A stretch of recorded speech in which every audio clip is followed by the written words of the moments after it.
일제시대 때 소학교에서 교사 일을 한 것은 죄가 되지 않습니다. 일본의 군인이 되고자 시험을 본 것까지는 죄가 성립하지 않습니다. 일왕에게 충성을 서약하느라 서열서를 2번이나 쓴 것도 죄를 묻기 애매합니다. 우리는 단죄를 강조하지 않습니다. 우리는 진실된 자료들만 더 뒤질 뿐입니다. 오늘 히스테리 사건 파일 그것은 알기 싫다에서는 좌익으로서의 박정희를 만나보겠습니다.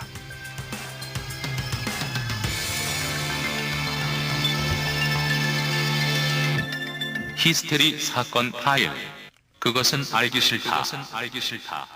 오늘 경기대학교 정치전문대학원의 김재용 교수님께서는 우리 벙커원 스튜디오 안쪽에 들어오시자마자 청첩장을 돌리는 새신랑 마냥 예.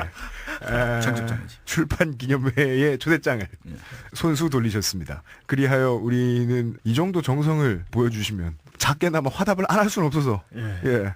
광고 넣습니다. 광고고.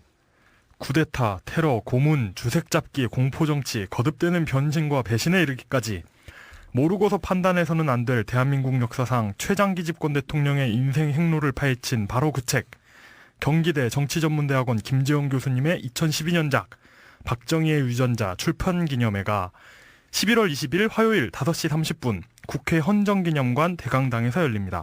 사회 신경민 의원, 김상곤, 심상정, 김두관, 천정배, 함세웅 등 야권 주요 인사가 거의 절반은 오는 듯한 예, 바로 그 책 출판기념회가 있습니다. 함세웅 신부님이 언제부터 야권 인사? 함세웅 신부님. 정의구현 사재단이 대노할 노릇입니다.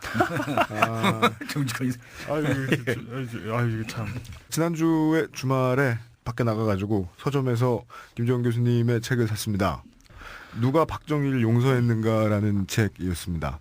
왜냐하면 다른 책들도 김재원 교수님이 쓴 책이 정말 많았고 큰 서점에 정치인 관련 섹션에 보면 예를 들면 이런 식이죠.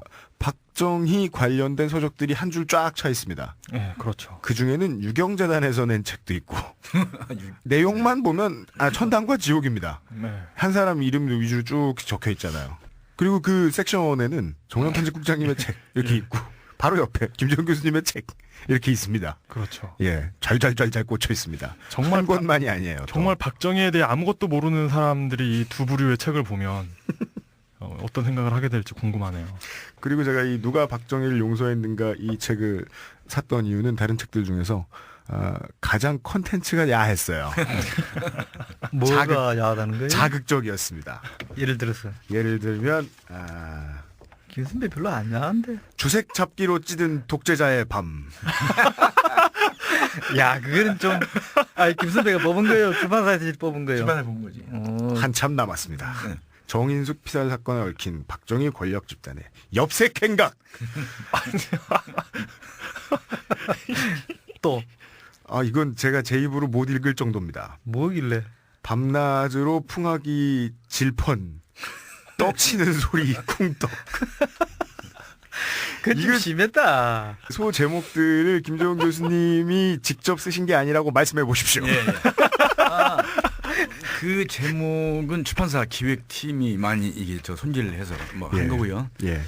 저는 이 책에 중점을 둔 거는 사실은 체제 폭력의 문제였어요. 박정희 정권 아래에서 일어난 반민주행위 인권 탄압인데 체제 폭력. 저는 그것을 한국판 박정희판 더러운 전쟁이라고 이름을 붙였습니다. 네. 조금 알려졌는데요. 1976년부터 3년간 남미 아르헨티나의 군부 독재 정권이 호르헤 반대자들, 정치적 비판자들을 다 테러, 고문, 암살을 한 것을 시사용어 사전에도 올라 있습니다. 더러운 전쟁. 그런데 1976년부터 했잖아요. 네. 그런데 정말 부끄럽게도 이건 우리의 부끄러운 세계 1등인데요.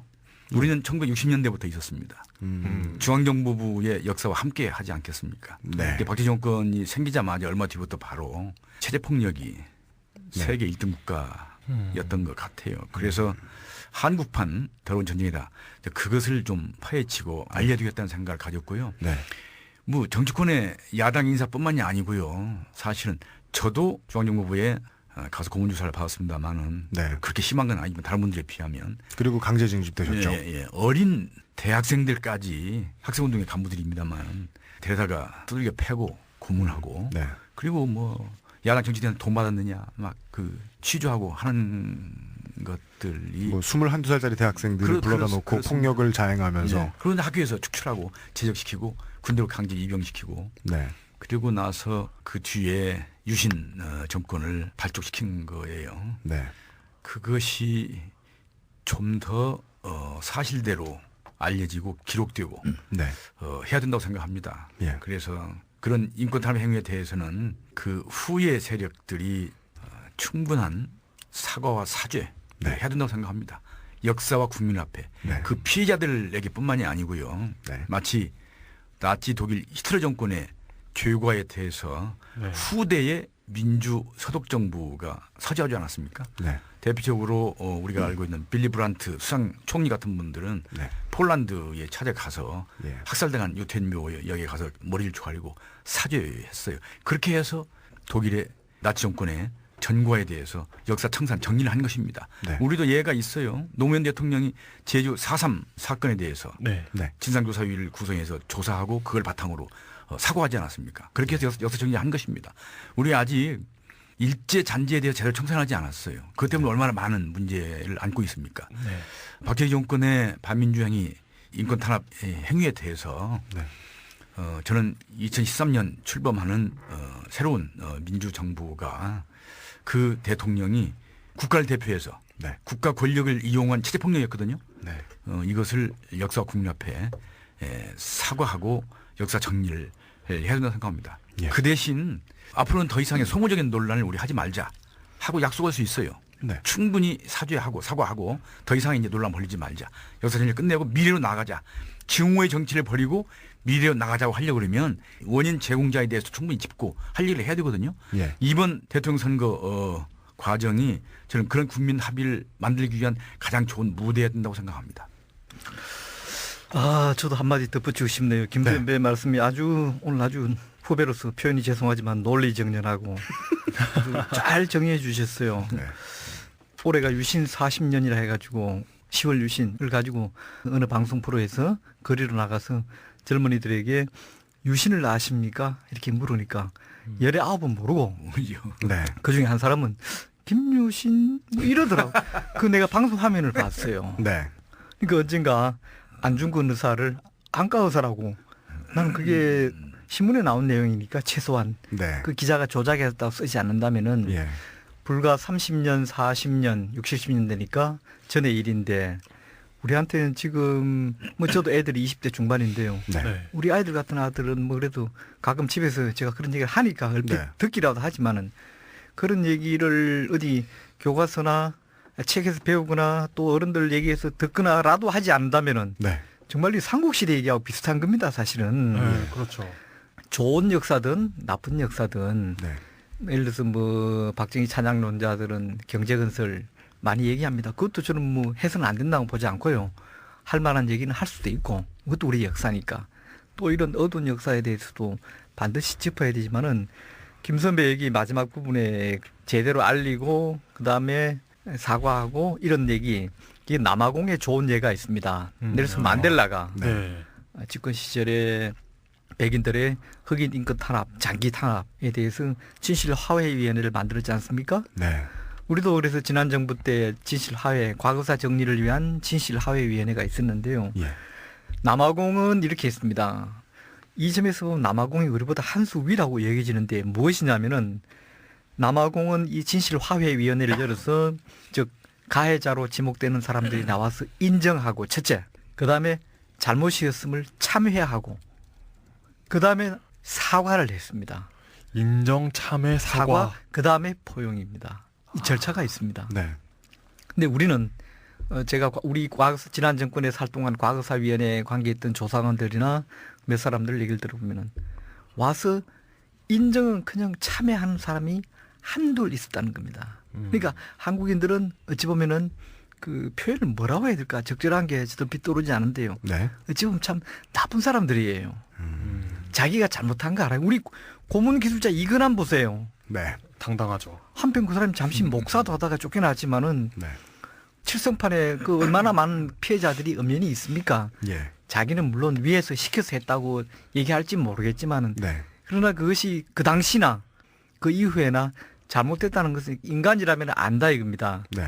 옆에는 지 쫄개들이 고문시키고 있는데 네. 그 옆에 앉아가지고 다른 사람하고 집에 아이들 집안 얘기 우리 애가 뭐 공부를 어떻게 잘하니 못하니 이런 얘기를 했다는 겁니다. 네네.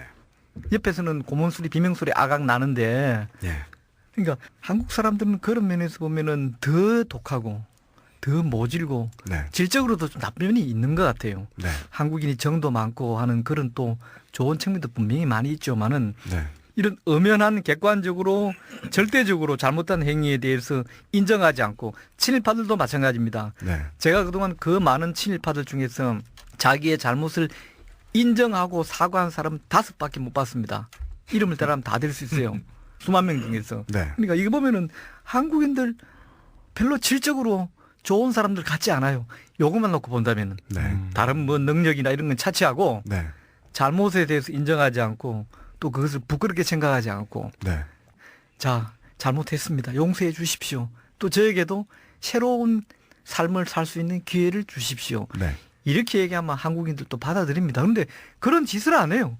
그런 행위를 안 해요. 네. 그래서 김 선배처럼 우리에게도 이런 기회가 있다면은 친일파들이든 과거 독재 시절의 하수인들이든 국민적인 용서할 수 있다고 보고요.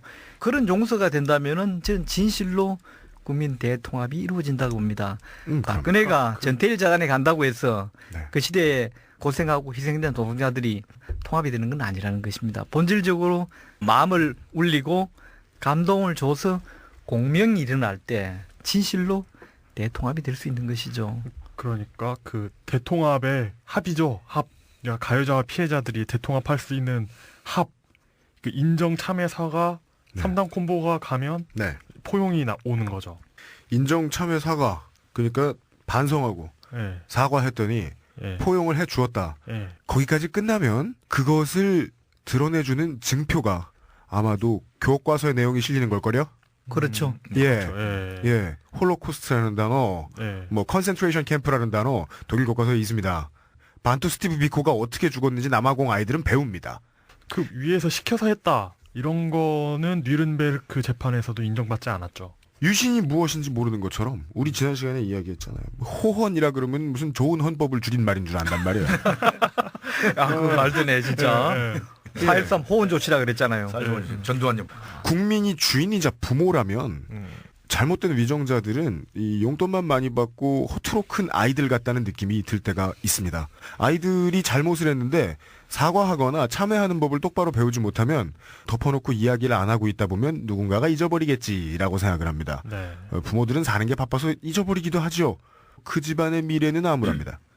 김정은 교수님을 놀려드리려고 시작했던 이야기가 이런 멋있는 멘트로 이어지고야 아주 말았습니다. 압축을 잘 해주셨어요. 네. 그 책이 아마 그런 내용이라면 네. 뭐 저도 한 권 사서 봐야 되겠습니다. 거기에다가 이제 그 지금 우리 사회자 말씀하신 체제폭력 문제 플러스 사생활이랄까 최고 권력자의 네. 밤입니다. 술과 여자입니다. 네. 이게 지난번에도 11.6 그 사건의 요인이랄까 원인을 세 가지로 들었는데요. 네. 들어보면 알겠지만 하나는 민중적 압력이었고요. 부마 네. 항쟁을 비롯한. 두 번째는 미국과의 갈등, 국가안보 위기라고 생각했고요. 김재규 네. 중정부장이기 때문에 안보 전문가가 그랬고요. 세 번째쯤으로 저는 사생활을 듭니다. 절대 권력이 절대 타락한다고 했을 때 저는 실감할 수 있었어요. 아무도 견제할 수 없는 말릴 수 없는 절대 권력. 결국은 인간의 본능과 관련된 탐욕으로 타락하는 거 아니겠습니까? 그게 네. 술과 여자 문제였구나 하는 걸 저는 실감했습니다. 그걸 제일 잘 알았던 사람들이 중앙정부에 있는 박정희 대통령을 지근거리에서 모셨던 모든 걸 다 관리하고 모셨던 중정부장과 네. 중앙정부의 의전과장이 제일 잘 알고 있었고 그걸 이렇게 뒷바라지 하다가 나중에는 인간적인 환멸감을 느꼈고 그래서 11.6 네. 거사를 일으켰다고 저는 보는 것인데요. 그래서 11.6의 역사를 정리할 때에 네. 다루지 않을 수 없는 부분이라고 했습니다. 자 이제 뭐 예. 오늘 해봅시다. 해봐야죠. 예, 서론이고. 폭력을 한가득 동원한 이 독재 정치 때문에 실제로 본인도 물리적으로도 정신적으로도 큰 타격을 입었던 작가가 기자 정신을 발휘해서 열심히 써온 책에 소 제목을 밤의 향연 이렇게 붙여준 교열 작가님 미워요. 그러나 미워할 수는 없죠. 그걸 보고 산 게 나니까. 그게 되게 그 느낌이 비디오 가게가 이 땅에 있던 시절, 저의 미성년자 시절, 제가 접근하지 못했던 그 비디오 가게 섹션 같은 지난 시간에 갑자기 뭐 옐로우 같아? 그러게 말입니다. 피해 나가겠습니다. 사람이 기회주의적이라는 건 어떤 시대에 어디에 햇볕이 들어오면 그 햇볕 쬐 있는 자리에 가 있다가 다음 시대에 또 햇볕이 다른 데에 들어오면 그 햇빛 쬐 있는 데 가다가 밤이 찾아오면 달빛 비치는 데 가고 하는 식입니다. 껍빛 단리. 네. 그래서 지난 시간에는 일제가 침탈을 했던 시기에, 우리나라를 침탈했던 시기에 박정희라는 인물이 어느 위치에 있었는가, 그 위치에 가고자 했었는가, 갔을 때 그것을 열렬히 받아들였는가 하는 이야기들을 정리해 보았습니다. 네. 그리고 그 이야기를 하면서 시간 순으로 1945년이 지나갔지요. 그랬죠. 광복을 맞이했고 새로운 정권 혹은 새로운 힘이 박정희라는 사람 앞에 나타났을 겁니다. 그때 이후에 대한 이야기들 중에 어떤 이야기가 진행될지. 그 교보 회장과 함께 배를 같이 타고 한국으로 들어왔던. 네. 예. 키에 비춰보기에 잘 어울리지 않는 코디 아이템이었던 긴 칼을 들고서. 예. 예. 그 이후의 이야기들 중에 오늘의 중요한 태제는 좌익입니다. 네. 이게 연 갖는 얘기는 아닌데 오늘 예. 일본이 중의원을 해산한 것 같더라고요. 맞아. 예. 네. 그래서 그렇다고 했죠. 그 얘기를 총리가 듣고 해산했죠? 가만히 생각을 해보니까 내일 모레 총선이죠. 며칠 뒤에 총선이죠. 그랬어요. 네, 예. 그래서 그 박정희가 그 국회를 해산하잖아요. 생각을 해보니까 약간 좀 일본식 마인드가 있었던 것 같아요. 통일주체 국민회의가 그거고 유신이 그러니까 그거죠. 참의원이고 그 국회는 중의원인 거예요. 그래서 내각이 맘대로 해산할 수 있는 그런 존재로 생각한 게 아닐까요? 유신 쿠데타 때 네. 그러니까 일본식 자, 김선배 한 말씀 하십시오. 대통령제 헌정 헌법에서는 대통령이 국회를 해산할 권한이 근거가 없어요. 예, 없죠. 할 수 없게 돼 있어요. 예. 네. 근데 의원내각제에서는 두 개의 권한을 이렇게 동등하게 견제와 균형을 이룰 수 있게 네. 그러니까 의회가 내각을 불심할 수 있고 그 네. 내각을 해산시키는 거죠. 네. 아니면 내각이 총리가 의회를 해산하는 권한을 함께 준 겁니다. 양쪽에 예. 서로 견제 균형을 이룰 수 있게. 네. 그래서 가령 의회가 내각을 불심안을 제기하면 네. 이쪽에서는 의회 해산권을 또 행사할 수 있어요. 그러니까 그렇게 해서 총선거를 치러서 새로운 의회를 구성해서 새로운 내각을 또 탄생시키고 하는 것이죠. 네. 그러나 뭐 아까 우리 얘기한 것처럼 우리는 전형적인 대통령제였기 때문에 유신 당시에는 누구도 국민의 대표 기구인 국회를 해산할 권한이 없어요. 그래서 그걸 반헌법적으로 불법적으로 해산시켰기 때문에 유신 쿠데타라고 하는 것이죠. 참. 예. 그래요. 자, 김선배 말씀 잘 들었고요. 정리 감사합니다. 우리가 아까부터 오늘 뭐 주제를 얘기해놓고 지금 예, 조금 주제 지금 들어오는 서론이- 데까지 이렇게 걸렸습니다. 좀 길었어요.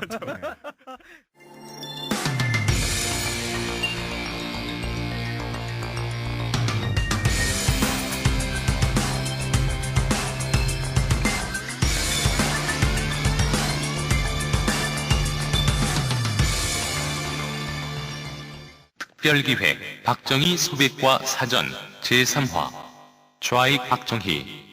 제가 이제 문을 열어볼까요? 예. 박정희의 뭐 어두운 면이라고 표현할까요? 전력과 관련해서 대표적인 둘은 일제 때는 일본군 경력, 그다음에 해방 직후 군 초기 때는 좌익 전력. 네. 이걸 선악의 개념으로 보는 건 아닙니다. 제가 그래서 전력이라고 표현했습니다. 네. 네.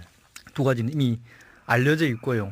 아마 이런 데 관한 정보가 문서나 이런 걸로 밝혀지기 전에는 아마 박정희가 빨갱이였다 이렇게 얘기하면 사람들은 대부분은 믿지 못할 것입니다. 네. 뭐 일제 때 살았으니까 뭐 선생하다가 뭐 일본군 갔다는 얘기는 시대 상황으로 그럴 수 있지만은 박정희야말로 반공을 국시로 하고 심지어 조작 간첩을 만들어내고 그 시대에 이런 식의 박정희가 원래 빨갱이였다 그러면 사람들은 지금 미친놈 아니야. 네. 뭘 가지고 근거로 얘기하느냐. 가다 할- 그런 거짓말까지 만들어내냐. 그렇죠. 네. 그렇게 나올 텐데 이제 세월이 지나면서 박정희 정권 끝나고 전두환 정권도 끝나고 조금 이런 과거사에 대한 문제에 대한 관심이 높아지고 자료 공개들이 되고 하면서 판결문도 나오고 또 옛날에 기록들이 나오고 하면서 이제는 박정희 좌익에 대해서도 대부분의 사람들이 그냥 기정사실로 네. 또 인정한다 이겁니다. 예. 왜 여러 가지 믿을 만한 정언과 자료로 확인되었기 때문에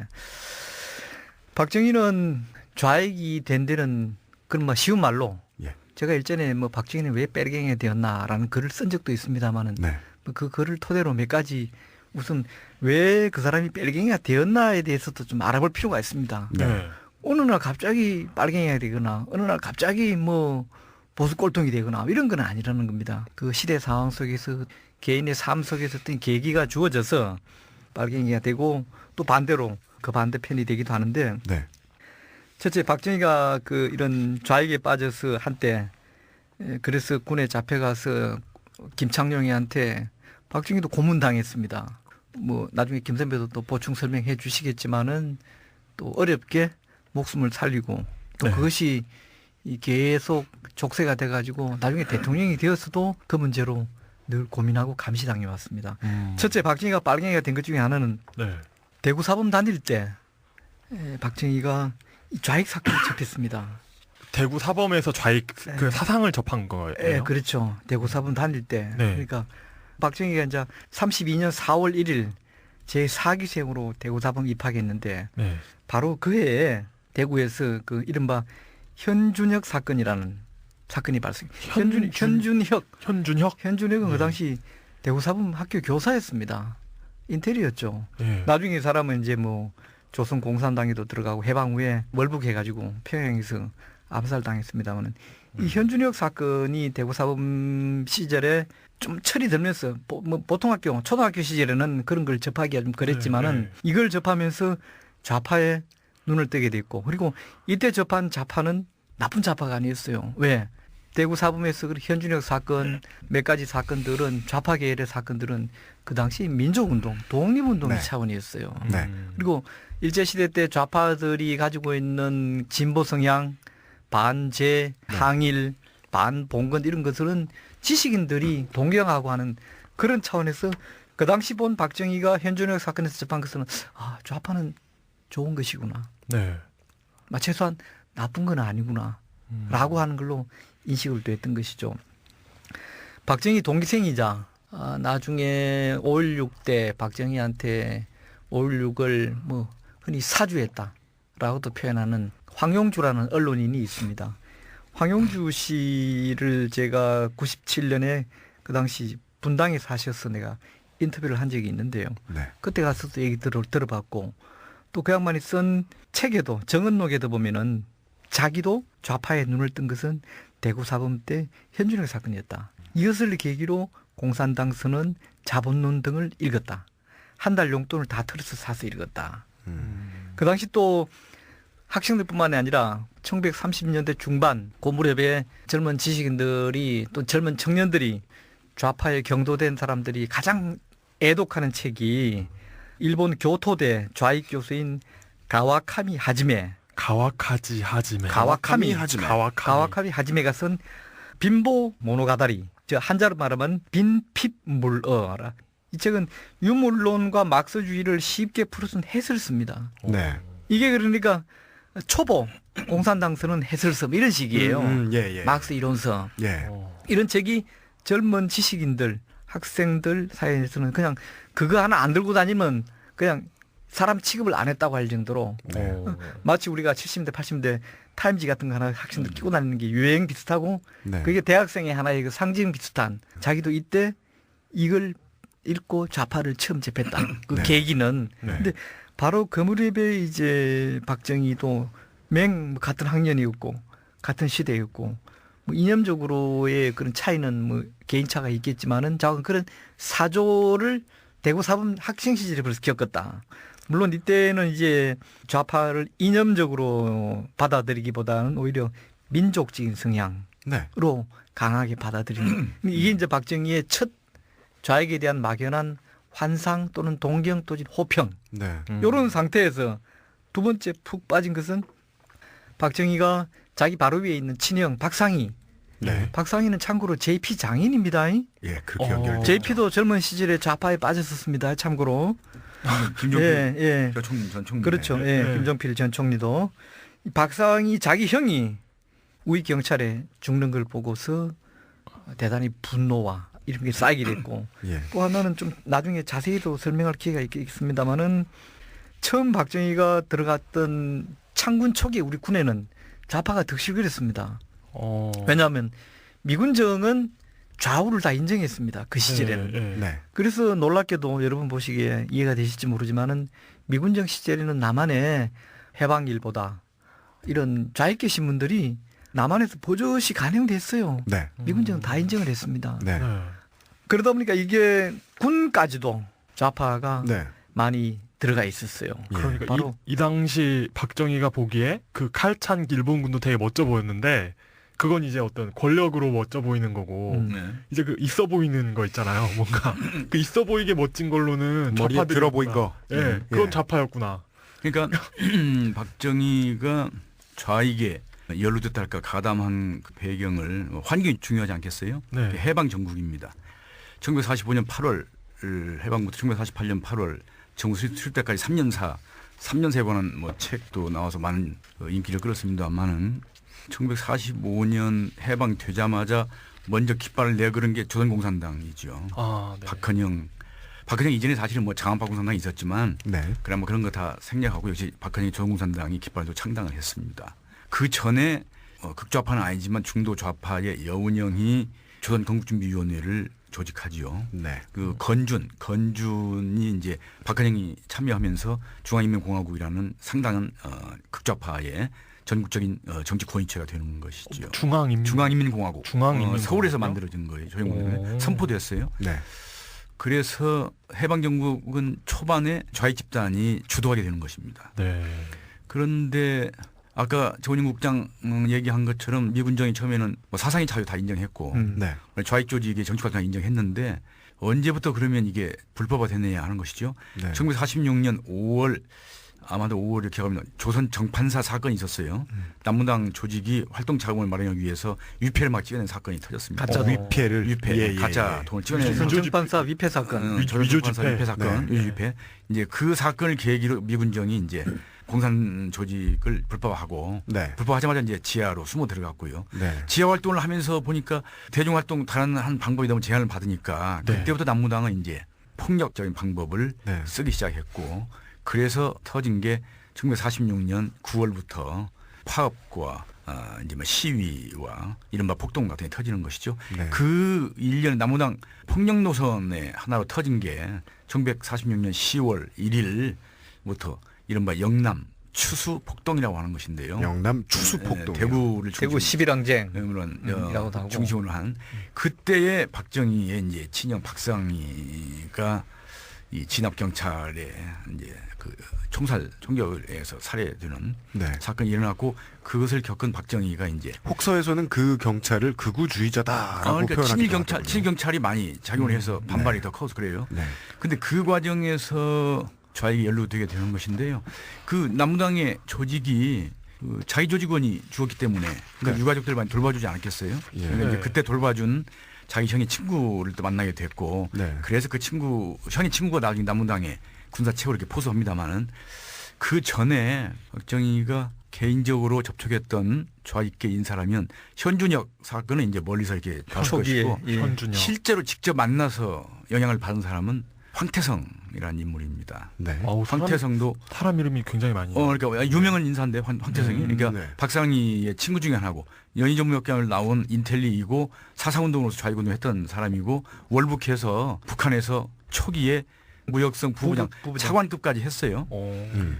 이제 말하자면 정통 공산주의자들은 철저하게 반전주의자고 전쟁에 반대하는 거고 네. 그래서 당연히 군인에 대해서는 좋아하지 않습니다. 음. 그런데 박정희는 군인이 되고 싶었고 네. 당시 군국주의 하에서 지난번에 얘기한 것처럼 이제 그 문제를 가지고 이제 고민거리를 황태성을 만나 상의하죠. 근데 황태성이 그때 그래도 군인의 길 가는 것도 괜찮다 네. 하고 허락을 해주는 거예요. 그래서 가게 되는 것입니다. 근데 나중에 5.16 쿠데타가 터지자마자 몇 달 만에 황태성이 난파되지요. 서울로 내려옵니다. 오, 네. 난파돼 내려온 이유는 김일성 정권에서 야 서울에 남한에 쿠데타가 벌어졌는데 이게 좌익 경력이 있는 세력이라고 그런다. 이 남무당 출신 중에서 이 세력과 친한 사람을 찾아봐라 했고 그 중에 이제 딱 그 안테나에 걸린 사람이 황태성이었어요. 그때 그러면 황태성은 비밀 외교를 위한 밀사였겠군요. 일종의 밀사였어요. 그러니까 예. 그때 황태성은 이제 그 무역선 부부장을 하다가 몸이 안 좋아서 저 요양 중이었는데 이제 김일성이 직접 찾아서 하니까 가서 만나서 자 매우 위험스러운 일이다. 근데 의미 있는 일이다. 이렇게 물어보니까 아이 그건 내가 가겠다 하고 본인이 자원해서 밀사로 이제 내려오는 거예요. 김일성은 박정희가 음. 자신의 어떤 동반자가 될 수 있을 그러니까 것 같다. 얘기가 될 거라고 보고 네. 여기고 치는 사람 황태성을 내려볼 일종의 밀사액을 맡긴 거예요. 네. 남로당에서 이런 일을 했던 사람이 정권을 네. 잡았다 이거죠. 정권을 잡았는데 내가 보낸 특사를 무시하진 않을 것 그러면, 같다. 예. 네. 그래 와서 이제 황태성이 내려와서 박정희 형 박상희의 미망인이죠. 네. 그 형수를 접촉했는데 조여사. 거기서 알려져서 이제 중앙정보부에 체포되는 것입니다. 아. 근데 사실상 정확하게 밀사라는 건 뭐 와서 사전에 통보도 없고 네. 그러나 최고 권력자 이 김일성의 그 서한을 가지고 와서 네. 그 직접적인 의사를 전달한 밀사 역할을 하지 않겠어요? 예. 그리고 와서 이제 최고 책임자 박정희를 만나고 싶다. 그리고 그 사이에 있는 김종필도 나를 잘 알고 하기 때문에 만나고 싶다 하고 얘기를 했는데 이게 그냥 중앙정보부에서 잡아가지고 신문하고 하다가 방공법 위반으로 그냥 처형해버렸어요. 방공법 위반이라고 이야기를 하실 것 같으면 흔히 말하는 간첩죄를 간첩으로 가지고 체포를 했을 텐데. 그럼 간첩으로 간주한 것이고 그것은 어떻게 보면 충분히 대화역으로 삼을 수 있고 네. 네. 북한으로 하여금 그때부터 남북 관계를 설정할 수도 있었는데 네. 근데 해석하기에 자신의 컴플렉스랄까 자신의 약점이 그거였어요. 좌익 그 연루 전과였어요. 바로 그거였습니다. 전력이었어요. 예. 그래서 요컨대는 미국의 CIA의 눈치도 보였고 네. 또 남한에 있는 다른 많은 보수 진영의 눈치도 보였기 때문에 네. 그것을 어떻게 할 것인가를 놓고 그 핵심 집단이 이제 이렇게 상의를 하는 과정에서 이거는 안 된다. 차단해야 된다. 하는 거예요. 5.16 쿠데타 중에 쿠데타 세력 중에 주도 세력 중에는 예를 들면 김영욱 최장수 중앙정보장관을 하지요. 네. 6년 이상 중앙정보장을 하는데 이런 6.8기생 중에는 상당수가 굉장히 철저한 반공주의자이고 네. 대북 대길주의자들이 많았습니다. 어. 국가안보주의자 물론 네, 물론이지만 그래서 절대 공산주의자하고는 협상하기도 어렵고 이게 같이 할 수 없다는 강경파들이 있었기 때문에 박정희 좌익 연루는 첫째는 해방정국에서 좌파 세력 집단이 주도적인 역할을 했다 하는 것이고요. 예. 두 번째는 그 가족사가 남무당 조직책을 자기 형이 했다 네. 하는 게 있어 연결이 된 것이고 그래서 좌익이 주도한 전국에서 일종의 권력과 출세주의가 적용될 가능성이 있고 네. 더군다나 이제 자기 가족 형님이 연루됐기 때문에 그렇게 인연이 된 것이고요.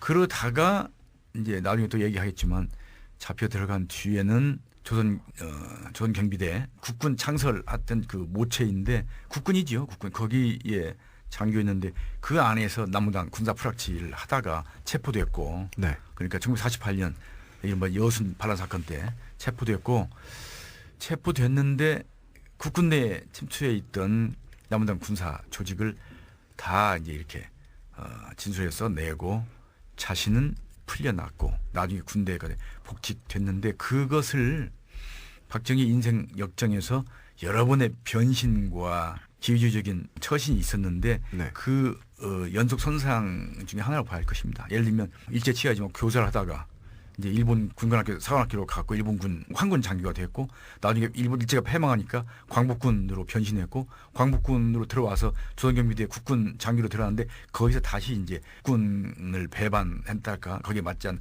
그 정면으로 대립되는 남무당 군사책을 했고 네. 그리고 이제 나 잡히니까 또 남무당 그 조직을 일종의 배반하고 진술서를 써줬고 물론 우리 남한 쪽에는 안보상은 그게 뭐 이로운 일이었을지 모르지만 그 인간적으로 봤을 때 그 인생 자체로 봤을 때 그리고 풀려 나와서 강경한 반공주의자로 돼서 네. 자신의 형의 친구였고 어떻게 보면 자신의 젊을 때 멘토 역할을 했던 네. 황태성 밀사역을 인정하고 만나봐서 얘기하고 맞지 않으면 그냥 우리는 그 안 한다고 돌려보내면 되는 것인데 네.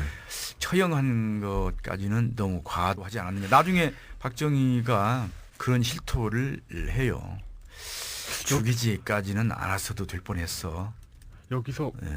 그러니까 방금 하신 말씀에서 이렇게 청취자분들이 주의해서 들으셔야 되는 부분은 광복군이 되고 광복이 된 게 아니고 광복 후에 광복군이 된 거죠. 그렇죠. 그러니까 그것과 그리고 민주주의자가 아닌 반공주의자가 된 겁니다. 자, 제가 좀 더 좀 끼어들어 볼까요? 예.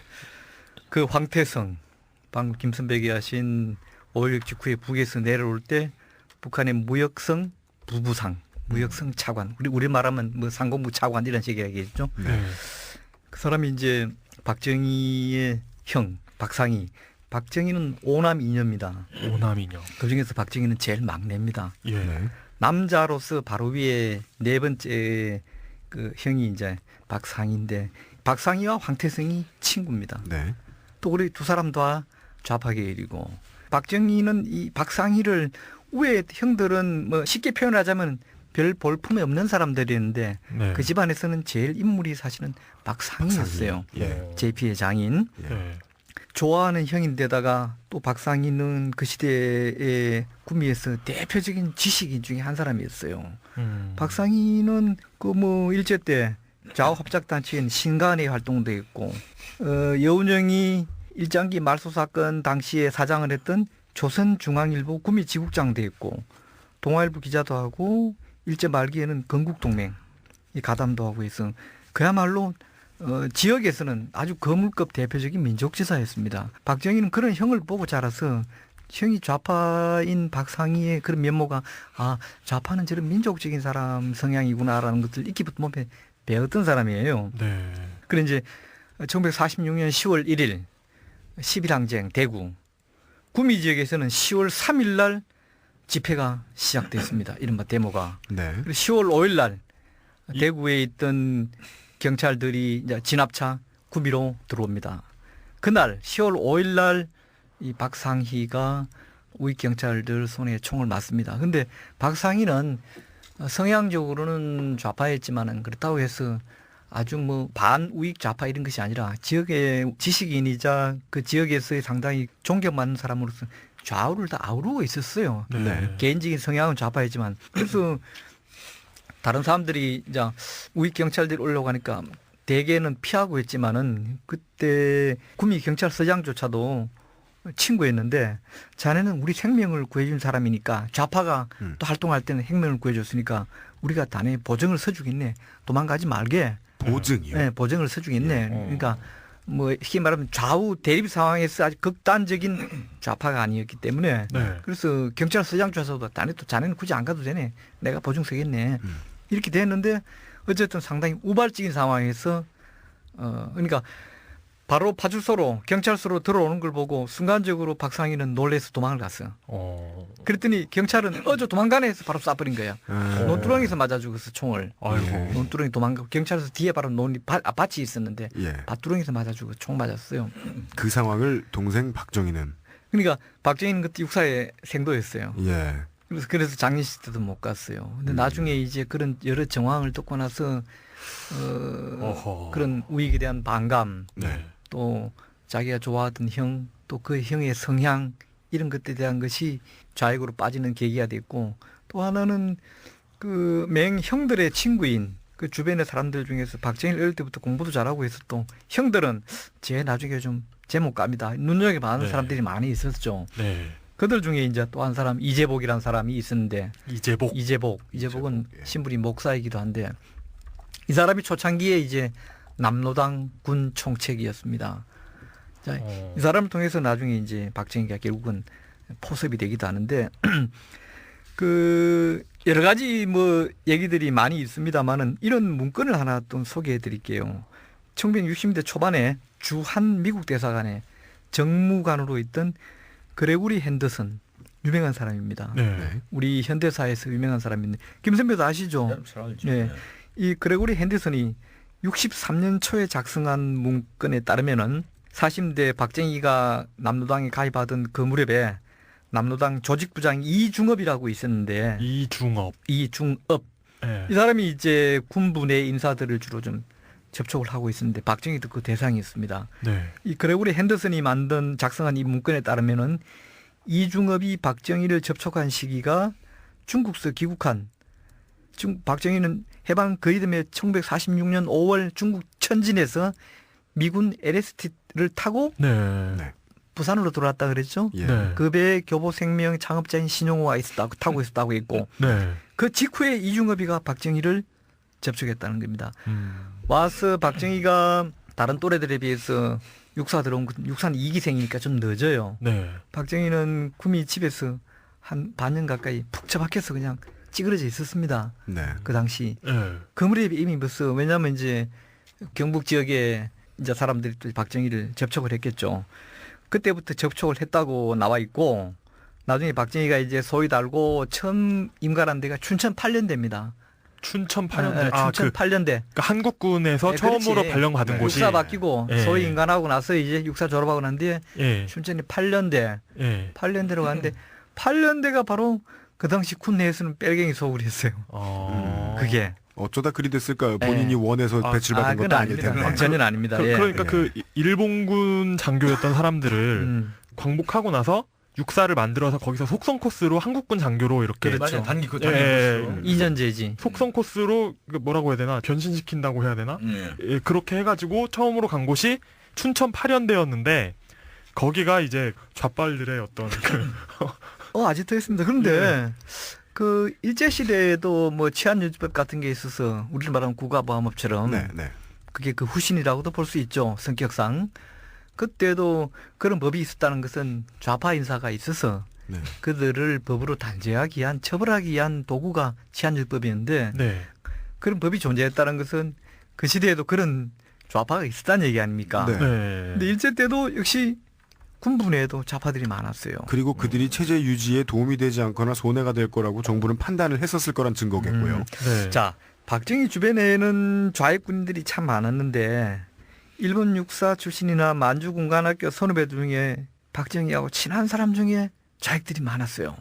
대표적으로 일본 육사 출신 중에서는 61기 5.1군, 참고로 박정희는 57기입니다. 네. 61기 5.1군, 56기, 즉 박정희 1년 선배 김종석, 60기 조병건, 60기 김학림, 참고로 이들은 다 나중에 숙군 때 처형됐습니다. 사형당했습니다. 네. 그다음에 만주 군관학교 출신 중에서도 봉천 6기 최남건, 신경 2기 박정희와 동기생인 이상진, 또 동기생인 신경 2기 이병주 이들도 숙군 때 다 처형됐습니다. 참고로. 여기서 뭐 봉천이기 붙는 건 그 만주에 학교가 두 개 예, 있었죠. 봉천 군관학교가 먼저고 예. 그 후신이 신경 군관학교인데 네. 그 육사의 선후배 만주 군관학교 선후배 중에 뺄갱이들이 수술했어요. 그런데 박정희가 이들이 다시 한국군이 창군되고 난 뒤에 한국군에 다 들어와서 다 장교가 된 거야. 네. 그러니까 옛날부터 이런 인연들이 있었기 때문에 네. 박정희가 그들하고 지속적인 교류를 가져왔어요. 그러니까 이제 박정희는 어릴 때부터 가져왔던 막연한 그러니까 현준혁 사건에서 봤던 그 목격했던 좌익, 네. 그다음에 친형 박상희에서 느꼈던 인간적인 또는 감정적인 그 좌익, 거기에다가 주변에 아주 친했던 군관학교 육사 선후배들이 전부 다 좌익. 그러니까 박정희 주변에는 뺄갱이가 덕실덕실했다고 해도 과언이 아닙니다. 그 찾아보니까 그 8연대에서요.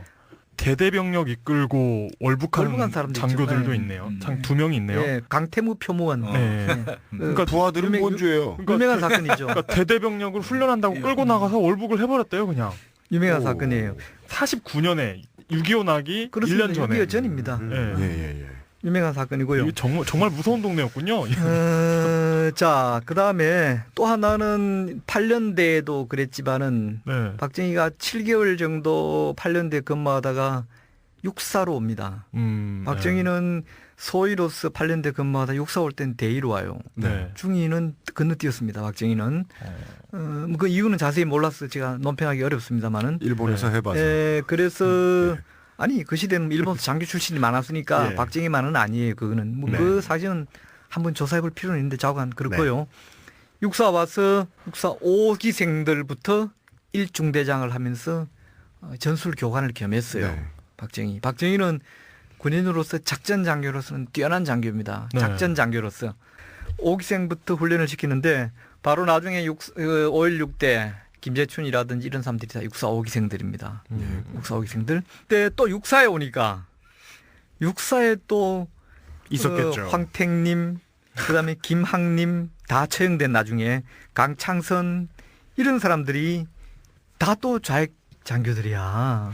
그러니까 그 시대에 그래 군부 내에 벌써 박정희가 깊이 들어가기 전에도 네. 좌익이 벌써 많이 있었어요. 네. 근데 이 강창선 이 사람은 3기, 4기 때부터 육사 생도들을 대상으로 이제 좌익 포섭을 한 뭐 예를 들면 주역이라면 주역이자 주범이라면 주범인데 네. 48년 여순 사건 10월 19일 네. 여순 사건을 일으킨 그 뭐 저 주범들이 대개 예를 들면 홍순석, 김지회 이런 사람들인데 전부 3기생들이에요. 오. 그다음에 동해안의 좌익 총책이었던 강문영 이 대표적인 3기생들이고 또 이들을 적극 잡으러 다녔던 김창룡 네. 특무대장도 또 3기예요, 사실은. 네. 그러니까 와. 3기는 그렇게 아주 극과 극이 대립하는 기수인데 예. 임관돼서 처음 갔던 춘천 8년대 빨갱이 소굴 육사에서 가까이 지냈던 생도대장들이나 이런 또 이 장교들 빨갱이 소굴 네.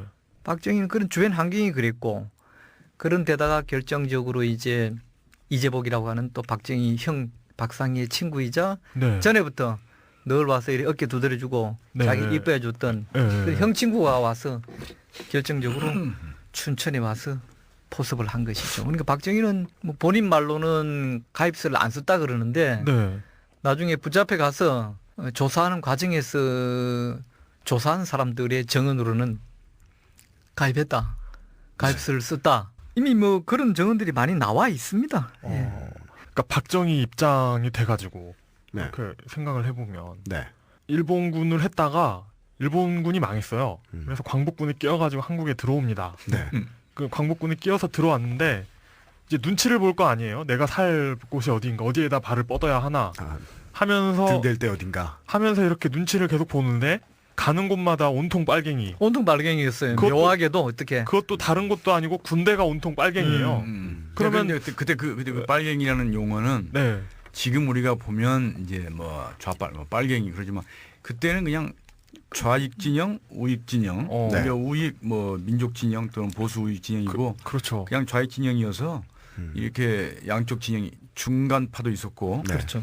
뭐 하여튼 그런 이렇게 네. 함께 활동을 하는 뭐 시기였기 때문에 그러니까 뭐 빨갱이란 말은 좀 빨갱이란 그렇고, 말은 지금의 좀 빨갱이란 말은 좀 그렇고. 달라. 그러니까 네. 어쨌든 좌익 쪽 사람들이 네. 주변에 계속 있으니까 많지요, 많죠. 이게 대세인가 본데 생각할 만하다는 거죠. 자 참고로 그러죠. 예. 빨갱이라는 말은요. 제가 빨갱이는 언제부터 생겨났나라고 하는 글도 하나 쓴 적이 있습니다. 아, 네, 네. 또 그리고 빨갱이의 탄생이라고 하는 책을 쓴 분도 있어요. 제가 그분 책도 참고하고 해서 빨갱이 언제부터 생겨났나 네. 이런 네. 글을 뭐 검색해 보시면 나올 텐데 쓴 적이 있는데 또 그분의 연구를 토대로 해서 제가 해방공간 일제시대 기사들을 자료를 다 검색을 해봤어요. 네. 그러니까 옛날에는 빨갱이라는 말이 없어요. 네. 바로 1948년 여순 사건. 네. 그때부터 빨갱이라는 말이 우리 현대사에 생겨납니다. 네. 그 이전에는 빨갱이라는 말은 네. 우리가 말하는 좌익 개념이 아니라 사실 빨갱이라는 물고기가 있어요. 아, 정말요? 가느다란 뱀장어처럼 돼 있는데 고기가 빨개요. 어류도 가면도 나오고 나도 이 글을 쓰면서 찾아보니까 있는 명칭입니까? 빨갱이 고기 이름 빨갱이에요. 정현 편집국장님 사시는 동네에서 어르신들이 부르던 이름이 아니라 기사에도 사진까지 올려놨다니까. 물고기 빨갱이. 초봐요 당장 지금 뭐 검색해 보라니까. 예. 그래서 자관 오, 김선배 얘기처럼 진짜네요. 농어목 망둥어과의 물고기. 빨갛죠 길이가 길고. 새빨갛고 작은 몸을 가졌으며 강어기나 연안에 굴을 파고 생활한다네요. 아마도 빨갱이의 어원은 파르티잔. 네. 뭐 파르티산이라고. 그 파르티산. 러시아 혁명 과정에서 네. 소련 공산당의 깃발. 레닌이 이끌었던 그 부제국기 혁명군이 레드 아미라고 했어요. 네. 네. 그 상징 색깔이 빨간 색깔이었고 바로 그겁니다. 결국 적군이었고요. 적기라고 그랬죠. 일제 치하에도 우리나라의 치하 운동 조직이지만 적색 동조 그랬어요. 있지. 적색 동조. 레드 이거 뭐야?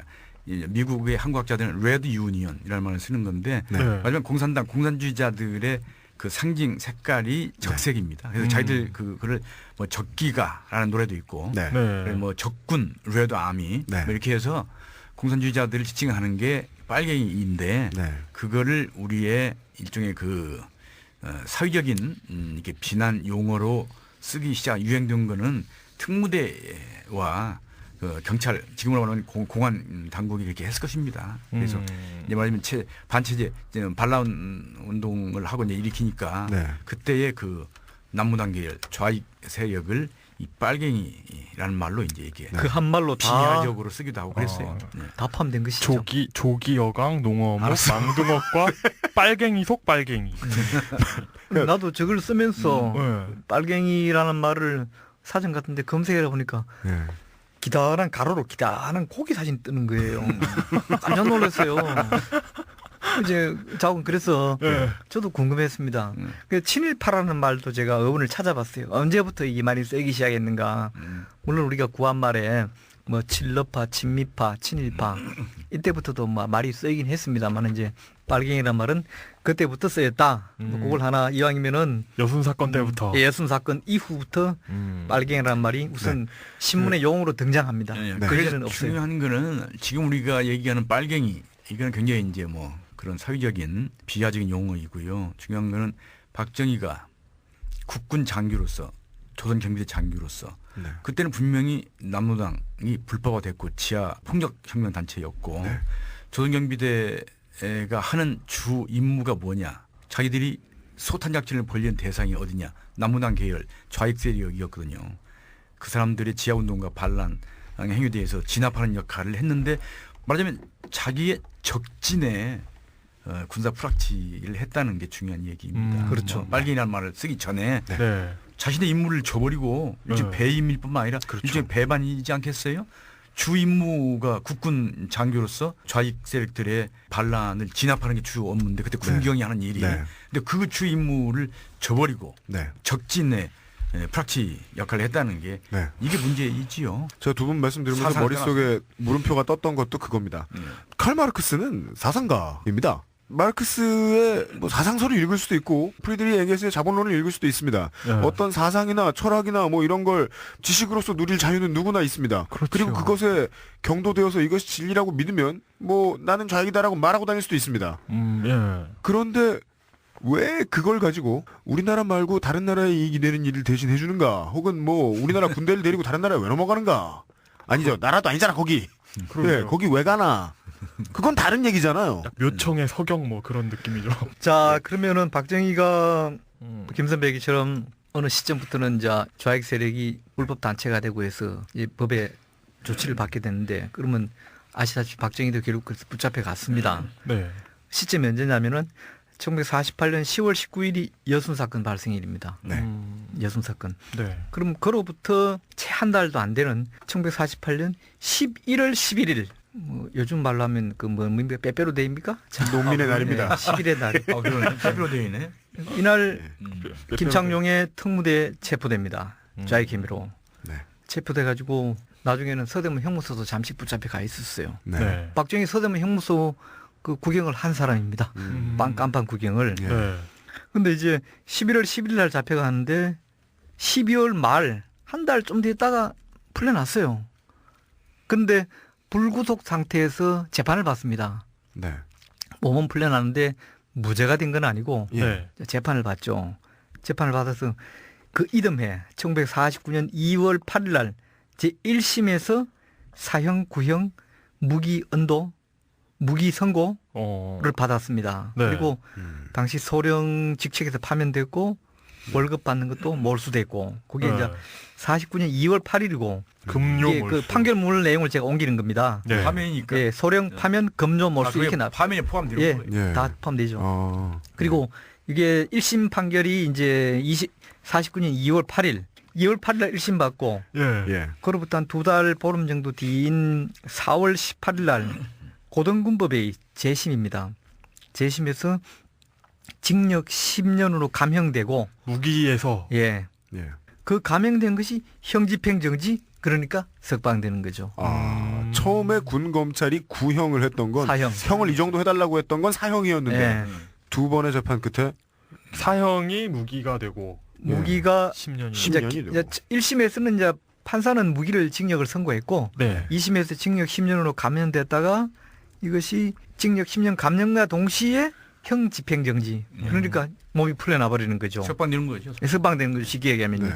그래서 이제 조금 쉬었다가 나중에 이제 육군 정보국에 음. 문관으로 들어갔다가 그러니까 이 형이 없어진 것이 이제 군대에 있는 남로당의 그 도움이라는 거죠. 그걸 이제 다 네. 넘김으로써 예, 그것이 이제 예. 군사재판 구조를 조금 알 필요가 있는데요. 예.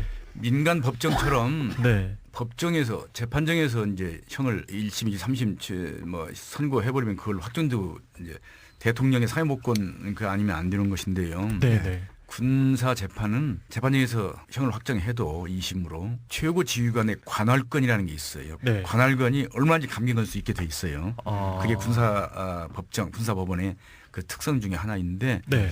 그 당시에 박정희의 직속 상관은 육군본부 정보국장 장도영 소장이었을 겁니다. 소장이었을 겁니다. 장도영이고 네, 정보국장. 네, 네.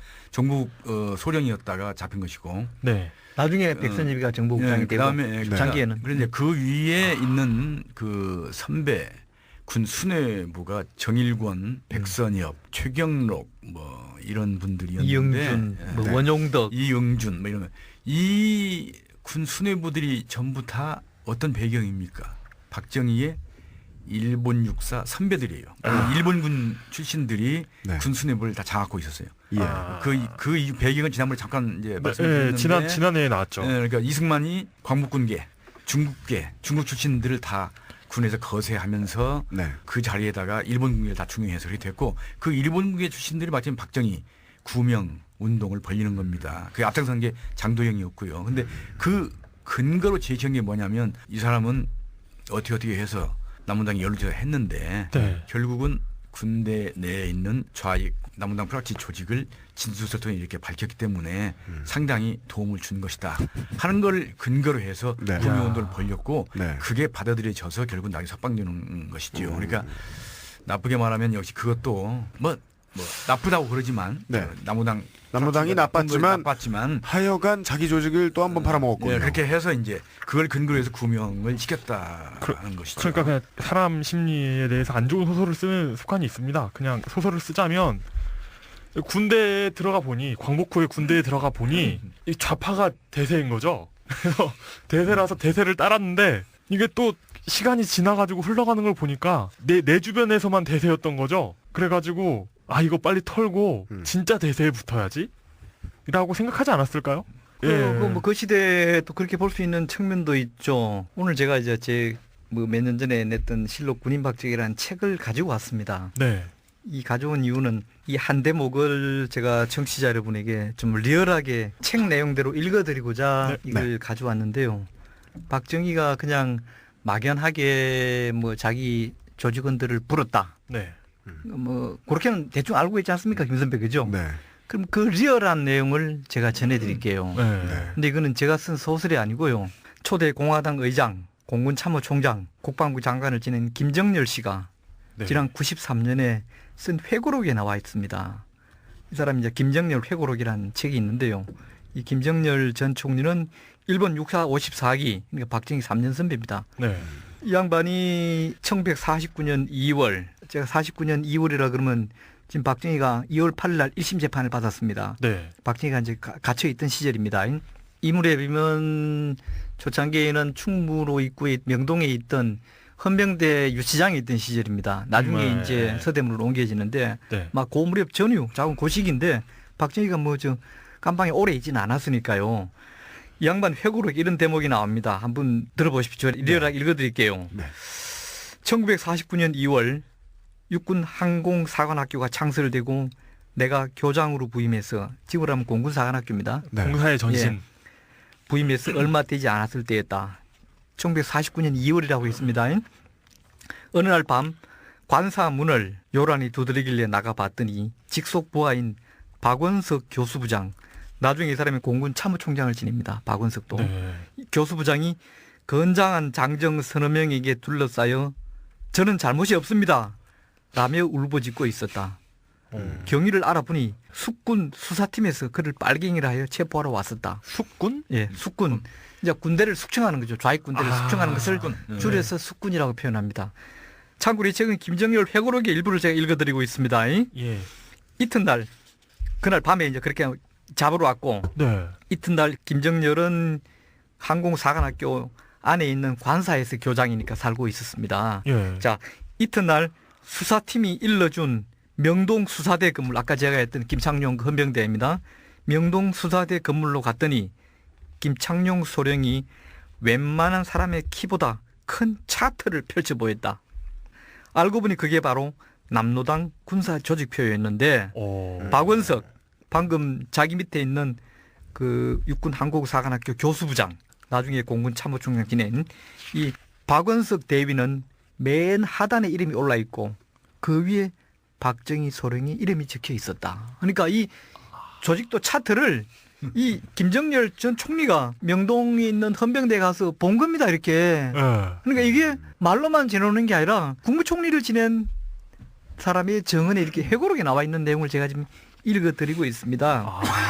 자, 그래서 뭐 참으로 참 기막힌 일이었다 이런 얘기가 있고 이제 좀 생략해서 그래서 김정열이 박정희도 살리고 자기 직속 후배인 박원석도 살리는 방법을 생각하다가 그 길로 가을동 최병덕 육군 참모총장 집으로 급히 찾아갔다. 최 총장이과 얘기를 나누는데 최 총장이 내게 박정희가 남로당 풀악친 것은 확실한 것 같은데 풀어줄 길은 있다고 하는구만 이라며 한 가닥 실마리를 암시했다. 그래서 그 길이 무엇이오? 하고 물으니 방첩대에서 공산주의자를 잡으러 갈 때 10번만 박정희를 앞세우고 얼굴을 내비치게 하는 것이라고 했다. 이게 최병덕이가. 이 얘기는 김창룡이가 이제 살리기로 방침을 정하고 난 뒤에는 뭔가 명분이나 업적이 있어야 되잖아요. 네. 그리 최병덕 육참총장한테 그럼 박정희 데리고 가서 걔는 풀어주고 대신 다른 놈들 잡아드립시다. 제시한 거죠. 그렇게 하면 첫째, 박정희가 공산주의자가 아니라면 아무 거리낌 없이 여기에 협력하여 누명을 벗을 것이요. 둘째, 설사 그가 공산주의라 하더라도 10번이나 그들에게 반역을 하게 되면은 공산주의자들 세계에서 영원히 추방되고 그 결과 확실하게 전향하게 될 것이기 때문이었다. 박정희가 이 일에만 협력하면 풀어줄 수 있다는 것이었다. 이튿날 아침 일찍 명동에 있는 수사대로 가서 김창룡을 만났다.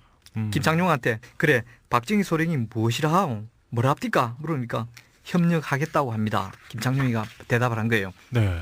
그래서 김정님이 그것 보시오. 빨갱이가 아니지 않소. 그래도 10번 동안 그 일을 꼭 해야만 하겠소. 하니까 김창룡이 그래도 해봐야지요. 그 후 박정희 소령은 10번 동안 공산주의자를 체포하는 현장에 나가 얼굴을 내비치는데 협조하였다고 한다. 이 일이 끝나자 김창룡은 요식행위이기는 하지만 박정희를 석방시키기 위해서 보증서가 필요하다고 최병덕 육군 참모총장이 부탁하였다. 이에 최 총장은 참모들에게 적당히 보증서 문안을 만들고 여기에 서명하도록 했다. 이런 요식행위가 끝나자 마침내 박정희 소령이 풀려났다. 박정희가 풀려나자 당연히 그 밑에 있던 박원석 교수부장도 김포 항공사관학교로 돌아왔다. 이 김정일 전 총리 회고록에 있는 내용을 제가 읽어드리는 겁니다. 박정희가 바로 김정열 전 김정열 전 총리, 김정열 예. 전 총리가 예. 93년도에 쓴 예, 김정열 회고록이라는 책이 있는데, 그리고 이제 이거는 이제 문장으로 설명이고 제가 숙군에 관여했던 사람들을 만나본 바로는 서대문 형무소 가서 박정희를 데리고 가서 앞에 세우고 뒤에 이제 특무대 사람들이 따라가면은 네. 박정희가 턱으로 이렇게 저렇게 하면은 이렇게 이거 뭐 라디오라서 보여드릴 수가 없네요. 네. 턱으로 저렇게 턱으로 방향을 사람을 가리키며 가리켜서 그러면 그 사람을 잡아왔다는 것이죠. 잡아오면 영락 없는 세포였고 구체적인 인적 사항이 공개된 건 아닌데 그렇게 잡아서 군내에 주요 좌파 군인들을 잡아들일 수 있었다. 이런 얘기를 제가 이제 취재 과정에서 숙군에 관여했던 사람들한테 들었죠. 이런 걸 가르쳐야 학교가 재밌어지는데. 근데 이게 이런 정언이 그냥 우리가 뭐 예를 들어서 뭐 좌파 때려잡기, 뭐 박정희 뭐 때려잡기 그런 게 아니라 네. 대표적인 우파 아닙니까? 이 김정열 총리 같은 사람은 네. 이 사람이 자기 회고록에 자기 밑에 있던 박원석 교수부장 당시 나중에 공참총장 그 사람을 구제하는 과정에서 보니까 박정희가 묻어나온 거예요. 이건 뭐 이걸 생생한 정언이자 가서 장교 조직도 차트도 사람 키보다 큰 게 있다는 거 아닙니까? 네. 그러니까 이런 걸로 해서 조금 더 정확한 얘기로 지적하고 논평하는 것이 저는 맞다고 봅니다. 사람 키보다 큰 차트는 그 파워포인트와 함께 멸종했죠.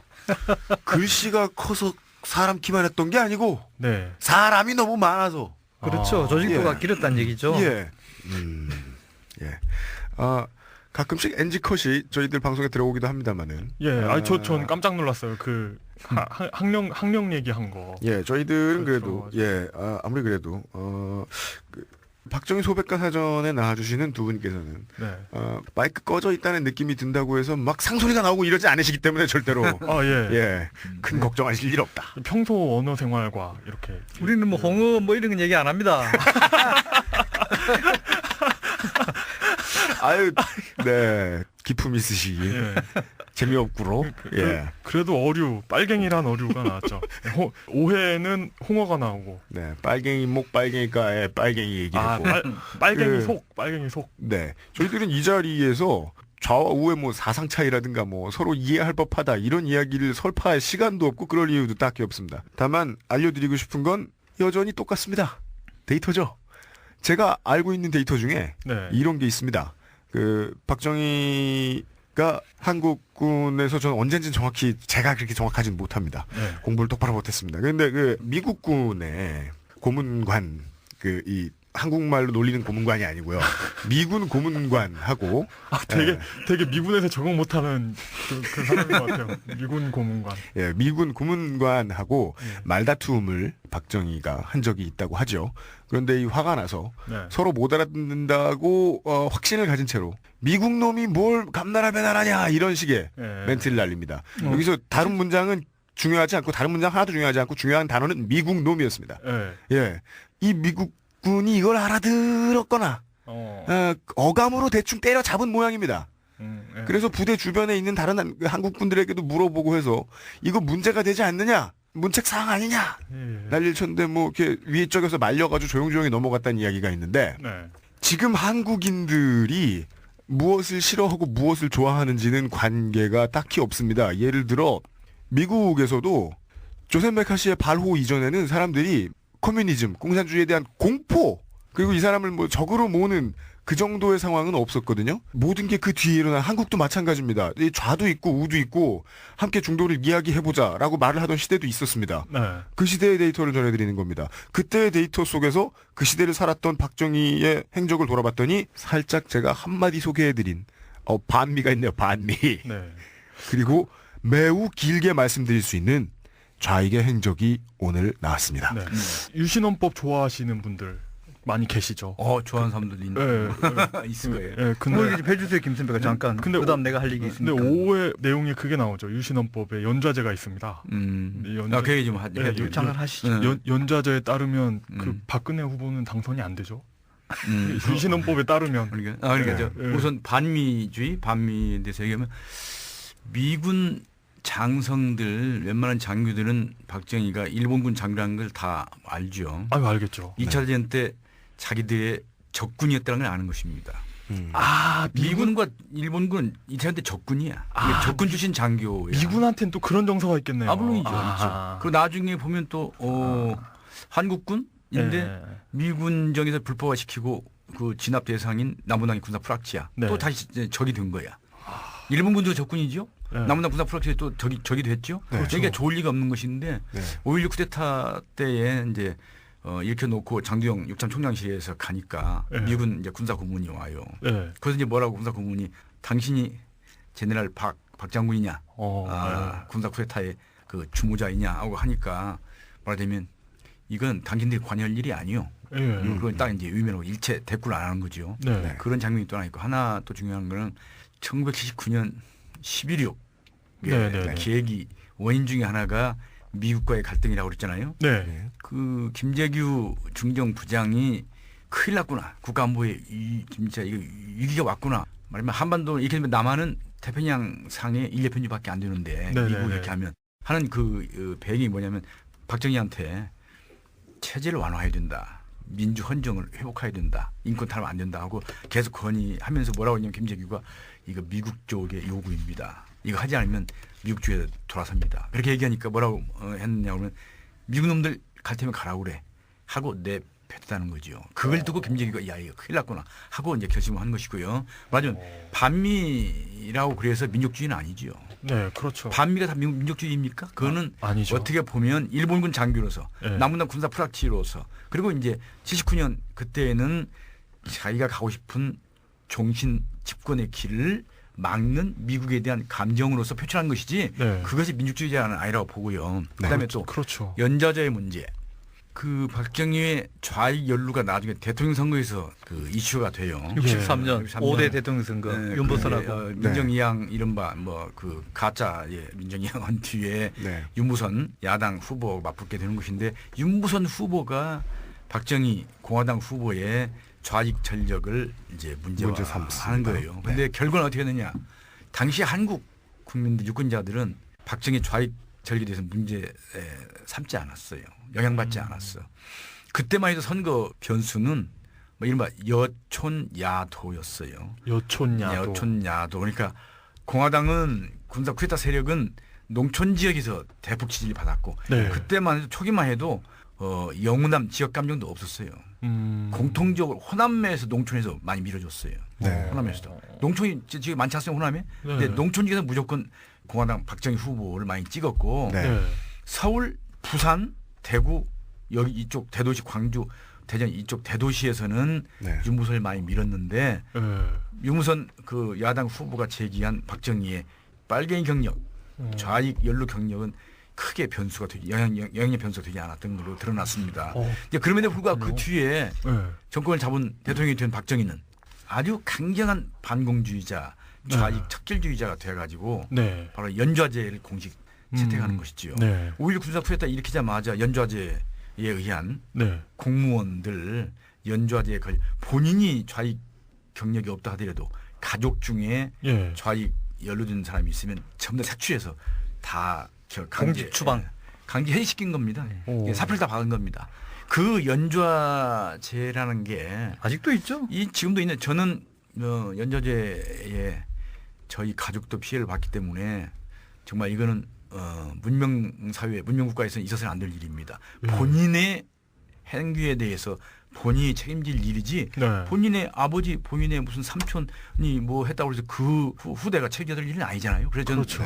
박근혜 후보에 대해서 박정희 독재자의 딸이라는 것만으로 네. 정치적 연좌제를 그런 거에 대해서는 저는 찬성하지 않습니다. 옳은 그건 저도 말씀입니다. 마찬가지로 본인 자신의 예, 그렇죠. 맞습니다. 역사관, 본인 자신이 5.16 쿠데타에 대해서 뭐라고 그러느냐, 네. 본인이 유신 쿠데타에서 정당화하고 미화하느냐, 네. 이것이 문제이고요. 네.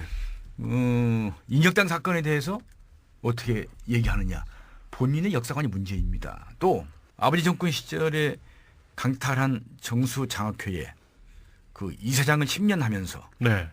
그 정수장학회는 장학단체입니다. 어려운 학생들을 돕는 단체예요.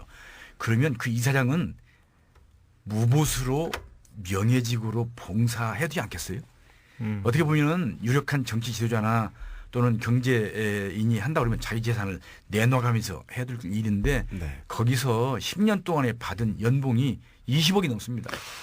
그러니까 평균 매년 2억 이상의 연봉을 받아왔는데 이런 것들이 본인이 직접 공직자로서 공인으로서 정치인으로서 저는 사회 윤리가 문제라고 보는 것이지 무슨 뭐 독재의 딸이기 때문에 안 된다는 것은 그건 정치적 연좌제인 저는 거기에는 찬성하지는 않습니다. 박근혜 후보는 89년인가 이런 말을 했네요.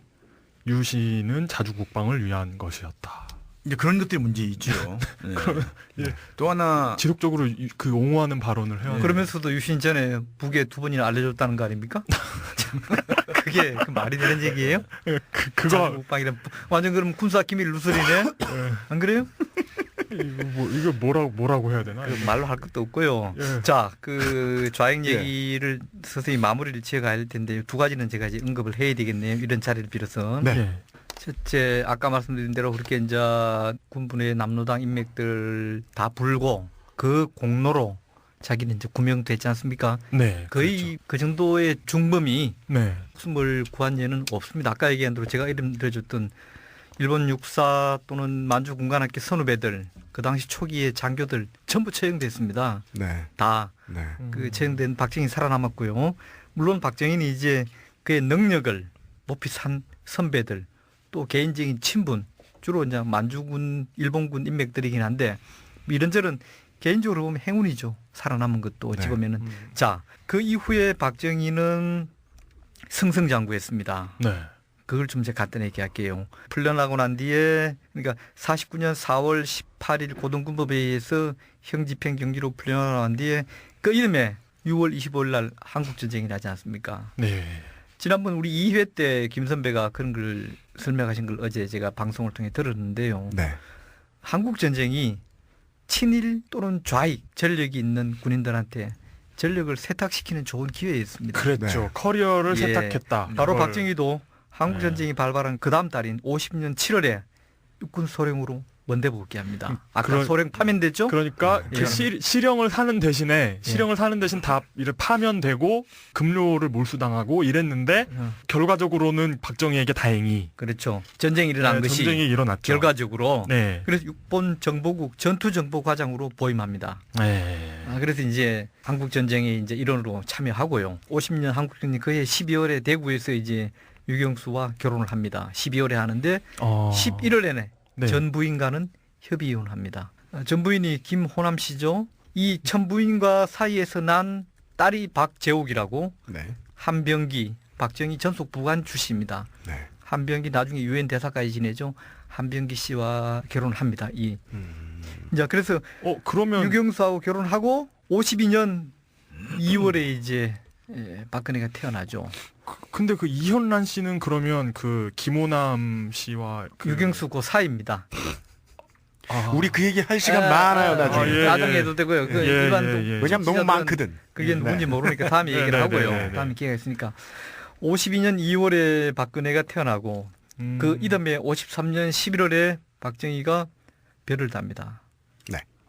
이런 전력에도 불구하고 네. 군 내부에서는 박정희의 능력에 대한 평가가 아주 무게가 있었습니다. 53년 11월이면은 한국전쟁 종전 직후죠. 53년 11월. 3년 아니 예. 53년 7월에 그러니까 종전이니까. 종전이니까 네. 11월이니까 종전 한 4개월 뒤에 준장으로 달고 그래서 이제 여러 군데 다녀서 그로부터 5년 뒤에 58년 3월에 소장으로 진급해서 7사단장 서울의 육관구 사령관. 육관구 사령부는 지금으로 말하면 수도 경기 사령부입니다. 요직입니다. 네. 요직을 거쳤죠. 그다음에 이제 60년 부산 군수기지 사령관을 거쳐서 육본 작전 참모부장에 별 둘을 달고 있었어요. 네. 그런데 육본 작전 참모부장에 있다가 그해 말 12월에 대구 제2군 사령부 부사령관으로 좌천이 됩니다. 갑자기. 부사령관은 예. 뭘 하다 가도 좌천이죠. 예, 되게 좌천이죠. 왜요? 들어보세요. 네. 육군본부의 작전 참모부장이라 그러면 별 둘이라고 하는 계급의 문제가 아니라 육군 내 아주 핵심 요직입니다. 그렇죠. 네. 그러다가 대구 제2군 사령부 그때도 대구에 있었는데 대구 2군 사령부의 계급이 강등된 건 아니지만 맹별 둘을 달고 부사령관으로 좌천됐는데 이유가 바로 좌익 때문입니다. 그러니까 60년이면 4.19 끝나고 민주당 정권이 들어섰을 때입니다. 민주당 시절에 네. 이종찬 장군, 우리가 전에 이종찬 장군 얘기를 좀 했죠. 네. 장면 총리한테 그 박정희 그 괜찮은 사람입니다. 뭐 전력이 있지만은 네. 능력도 있고 앞으로 좀 귀하게 쓰십시오 해서 중용을 건의했어요. 네. 그랬더니 이제 장 총리는 굳이 뭐 따지자면 친밀합니다. 미국하고 가깝습니다. 네. 그때 이제 맥그루드 주한 미 8군 사령관한테 가서 장 총리는 군부 인맥을 잘 모르니까 네. 친한 미 8군 사령관하고 와서 상의를 했어요. 네. 저 이종찬 장군이 와서 박정희를 좀 중용하라고 그러는데 어때요? 그러니까 이 맥그루드도 잘 모르는 거예요. 군인 네. 하나하나까지는. 맥그루드도 물론 그때가 마더라도 박정희가 아주 두각을 나타낸 뭐 원투쓰리에 들어가는 급의 장군은 아니니까. 네. 그래 맥그루드도 6번에 신원조회를 했어요. 네. 그 박정희 어떤 애냐. 그러니까 이제 그 당시 6번에 육군 참모 차장이 김형일 장군이었어요. 김형일. 네. 김형일 장군이 그 맥그루드한테 박정희를 레프트입니다. 좌익이라는 얘기죠. 네. 네. 이렇게 얘기를 했어요. 이렇게 보고를 했어요. 네. 그리고 맥그루드가 이 장면한테 어떻게 그런 사람을 육군본부 작전 참모부장에 앉혀놨느냐. 문제 있다. 네. 그래서 그해 12월에 대구 제2부사령관으로 좌천된 겁니다. 네. 그러니까 박정희가 좌익 전력에도 불구하고 한국전쟁 이후에 승승장구한 것도 있지만은 결정적으로는 이런 전력이 문제가 되기도 했고요. 나중에 대통령이 되고 난 뒤에도 제가 만나본 박정희 시대 장군들 중에 어느 한 분은 이후락은 박정희의 미군이 보낸 사상 감시자였다. 이렇게 얘기했어 나한테요. 제가 이 군인 박정희 책에도 그걸 써놨습니다. 네. 활자화 시켜놨습니다만은 그러니까 박정희는 본인 스스로도 그런 컴플렉스 있었겠지만은 미국이 볼 때는 늘 불안한 거예요. 네. 젊어서부터 그런 쭉 좌익의 배경에서 성장을 했고 네.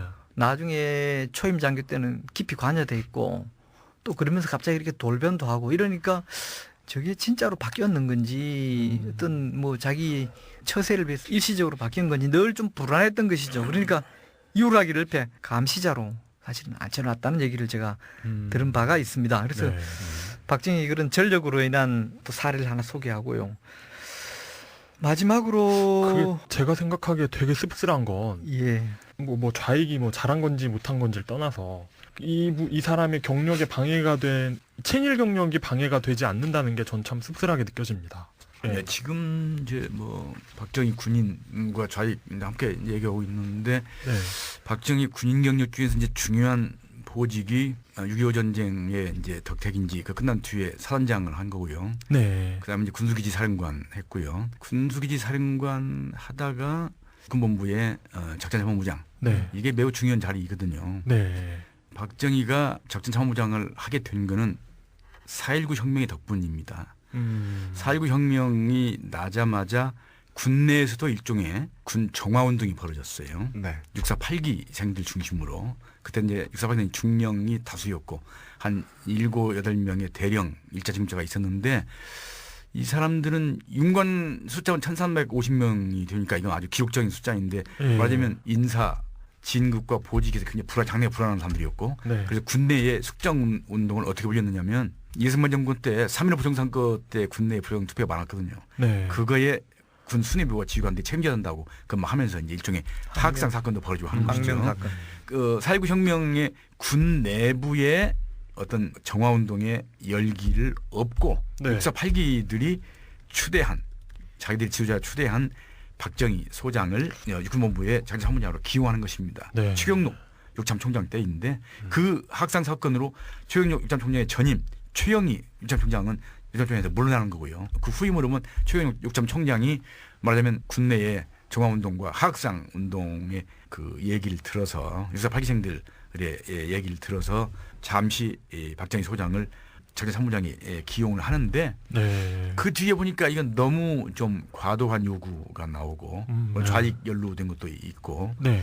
말하자면 이제 군내의 인사권을 박정희 작전참모장이 갖겠다 하고 요구를 하고 하니까 이건 도저히 너무 과도에 넘어서고 또 학생 사건이 막 벌어지고 하니까 네.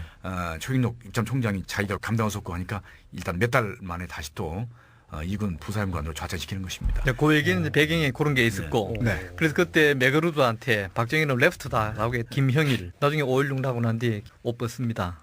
옷 벗고 탄압도 왔습니다. 그러다 나중에 이 김형일이 야당 국회의원으로 변신합니다. 네. 네. 할 수 없이 네. 그런 전력이 있고요. 자 이제 박정희 좌익 얘기를 마무리할 무렵인 것 같은데요. 예. 언론인 중에서 박정희에 관한 관심과 또 관련 저수를 많이 낸 사람 중에서 조갑재 씨를 들 수 있습니다. 네. 조갑재 씨는 뭐 정치적인 지향성이나 그거와는 관계없이 물론 지금 조창기 조갑재 씨는 취재의 대상, 탐구의 대상이었다가 현재 입장에서 본다면은 조갑재 씨는 박정희한테 푹 빠져 있는 것 같습니다. 그래서 네. 네. 그걸 전제를 좀 하더라도 그가 냈던 그 책들 중에는 박정희에 대한 생생한 기록이나 이런 것들이 있는 그 공에 대해서는 조금 더 폄하할 이유가 없습니다. 네. 그 조갑재 씨 책 가운데서도 박정희가 남로당에 들어간 데 대한 그 나름의 배경과 상황에 대해서 조갑재 씨가 써놓은 기저를 내가 좀 인용하고 싶은데요. 네. 저는 이 상당히 나름으로는 잘 봤다. 즉 박정희 아주 푹 빠지기 전에 네. 네. 조금 더 기자로서 바라보던 시절에 박정희에 대한 평가에서 저는 충분히 인용할 만한 가치가 있다고 봅니다. 그가 쓴 그 박정희라는 책에 이런 내용이 있습니다. 박정희가 남로당에 들어간 배경에 대해서 여러 가지 배경 중에서 이제부터 인용입니다. 가난했던 어린 시절, 대구사범 재학 시절, 문경 보통학교 교사 시절, 만군 장교 시절, 그리고 해방 뒤인 청년 장교 시절에 걸쳐 일관되게 발견되는 박정희의 성격은 현실에 대한 불만, 기성 질서에 대한 반항, 외세에 대한 거부감, 그리고 사회에 대한 계획 의지 등으로 요약할 수 있다. 뭐 요거는 그의 생각이고요. 이어서 그러한 박정희에게 남로당은 하나의 유혹이었다. 진보적 성향, 독립운동의 전통, 그리고 반외세를 상징하고 있던 남로당에 들어간 것은 박정희의 사상적 표현이라기보다는 그의 기질에 맞는 선택이었던 것 같다. 저는 이 조갑재 씨의 이런 평에 상당히 공감합니다. 예. 네. 그래서 아주 사상적인 뺄갱이라기보다는 아까 말씀드린 대로 주변 정황, 또 그다음에 어떤 하나의 불만이나 이런 거에 대한 표출 방식. 네. 그래서 사상보다는 오히려 그런 쪽에서 박정희가 빠졌던 것 같다는 결론에 동의하고 네. 저도 이런 내용으로 박정희 좌익의 대미를 마무리하고 싶습니다. 예. 계속 이 이야기가 이게 들을수록 점점 그 흥미로운 부분이 생기네요. 그 아까 그 내가 하나 그럼 아까 만나는 마감을 했는데 내가 하나 글쎄요. 멘트를 한다면 조갑지 씨가 얘기한 박정희의 남무당 가입 연루를 기존 질서에 대한 저항이라고 본 것은 나는 찬성하지 않습니다. 뭐 그 점은 이견이 있을 수 있습니다. 저도 100%다 동의하는 건 아니지만은 않는데 예. 오히려 박정희는 변신과 기회주의적인 처신으로 이제 달인이라는 얘기까지 했는데 기존 질서가 무엇인가, 지가 자기 그 당시 시대의 주류가 무엇인가를 보고 계속 거기 편성해오는 행동을 보였어요. 아까 얘기한 것처럼 해방 전국은 좌익이 주도한 전국이었어요.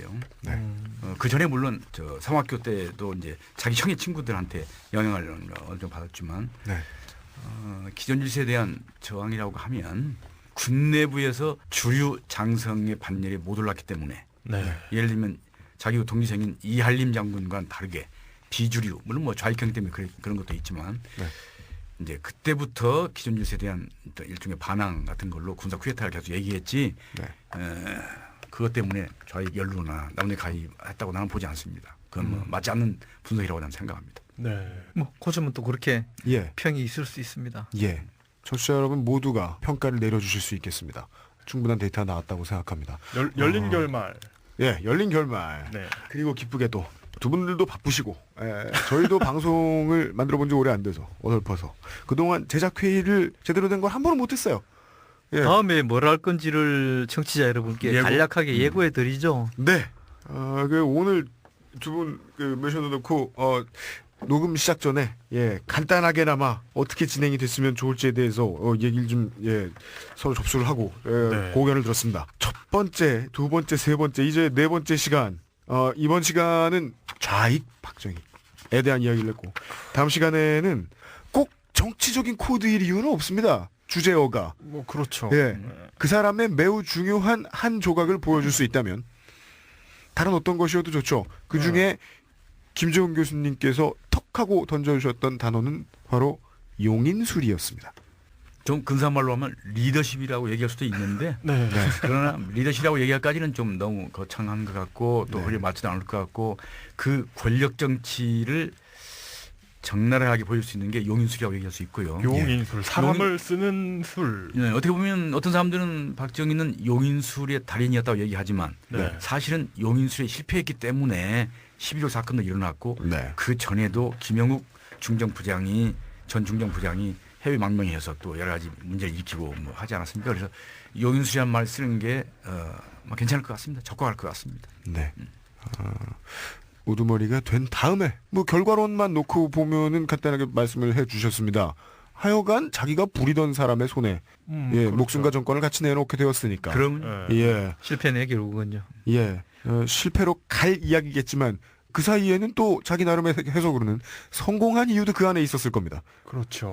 그것들까지 한꺼번에 볼 수 있는 기회가 될 것 같습니다. 홍진호가 항상 결승에서 졌지만 결승까지 가는 과정은 우리의 언제나 말미는 두 분께서 모르시는 이야기로 끝이 납니다. 아, 예. 홍진호가 누구예요, 그래? 그 2등 전문 프로게이머 있습니다. 그래서 결승전까지 늘 가서 대한민국 젊은이들에게 2등을 대표하는 이름입니다. 아 그래요? 예. 아 프로게이머. 예. 2등이라 그러면 또 정치권에도 2등 있잖아요. 만년 2등, 늘 2등, 이른바 2인자. 네. 박정희 시대 때 나중에 2인자 얘기를 한번 쓰는 것도 재밌을 것 같습니다. 초반기에 2인자, 중반기에 2인자. 예를 들면 정일영 같은 경우에도 늘 2인자였고, 뭐 JP도 늘 2인자였고. 근데 그 자, 그러네요. 자, 김종필 전 마무리합시다. 마무리하시죠. 예. 참 매번 감사드립니다. 바쁘신 시간. 화 이따 낼게. 죄송합니다. 예. 이번 주에는 제가 업로드를 빨리 할 수밖에 없습니다. 그동안 무슨 뭐 신병을 핑계대고 이제 그런 것도 없고 심지어는 광고다운 광고를 하려면 광고를 해야 할 행사의 전날에는 방송이 나와야 될 거 아니에요. 아 그럼 예, 고로 제가 11월 19일에는 나갑니다. 이거. 네, 다시 한번 유신 40년을 말한다. 김재홍 교수님의 조서인 박정희 유전자의 출판 기념회입니다. 출판 기념회를 겸하여 치러지는 행사입니다. 유신과 관련한 정계와 제야와 학계의 인사들이 저는 총출동이라는 클리셰를 싫어하는데 이 정도면 총출동 비슷합니다. 그렇죠. 예. 11 정도 됩니다. 빨리 맞춰요. 너무 늘어져. 예. 아유, 죄송합니다. 광고 해드리고 끝내려고. 예. 시간 장소까지. 예. 시간 장소. 11월 20일 화요일입니다. 5시 30분이고 국회의 헌정기념관 대강당이고 그리고 이 초대장의 마지막 문장에는 이런 말이 써 있습니다. 축하와 성원은 참석이 최고입니다. 화환을 정중히 사절합니다. 아무나 참석해도 되나요? 물론입니다. 아무나. 네. 들어주시는 분들 인산인해를 이루어 주시기를 부탁드리면서 4회도 예고했고 오늘 보람차입니다. 예. 두 분 가시는 길 안녕히 가시기 바랍니다. 오늘도 감사드립니다. 감사합니다. 고맙습니다. 수고하셨습니다. 좋았어. 자 우리 박수 한번 칩시다. 야. 수고하셨습니다. 아이고, 진이 빠진다. 진이 빠져.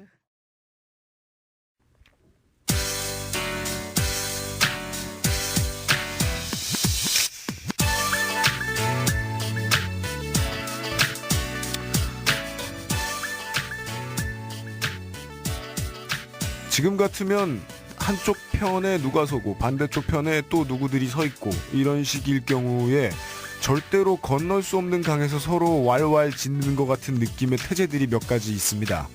근데 그것들을 지금 오늘 2시간 방송하면서 녹음하면서 너무 많이 넘나들어서 지금 그 옛날에 용 기자 태어나기 전에 있었던 TV 시리즈 환상 특급이라는 거 있어요. 아십니까? 그 영화판도 있지 않나요? 네, 트와일라이트 존이죠. 예, 트와일라이트. 그 영화의 트와일라이트 쉿 뭐 이렇게 나오죠. 네. 예. 과거에도 있다가 미래에도 있다가 이런 식이죠. 신일이었다가 광복군이었다가 좌익이었다가 반공이었다가 이 사람 남편이었다가 저 사람 남편이었다가 그리고 그것을 다루었던 기자는 뭐 되게 그 기자도 아스트랄하네요. 네 저널리즘 탁월한 저널리즘을 가진 인물이었다가 네.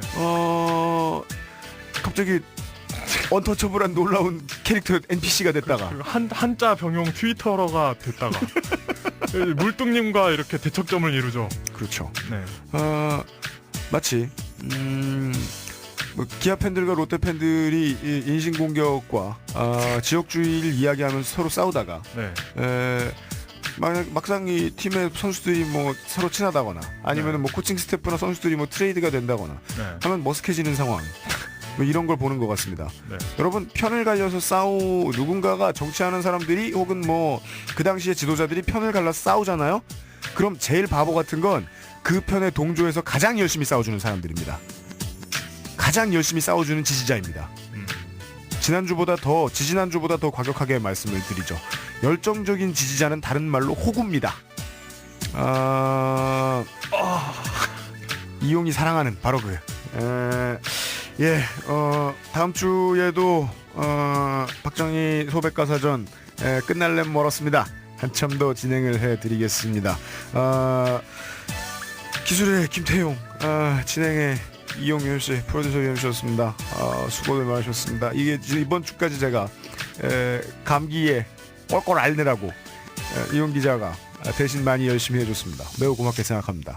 한마디 해요. 별 말씀을요.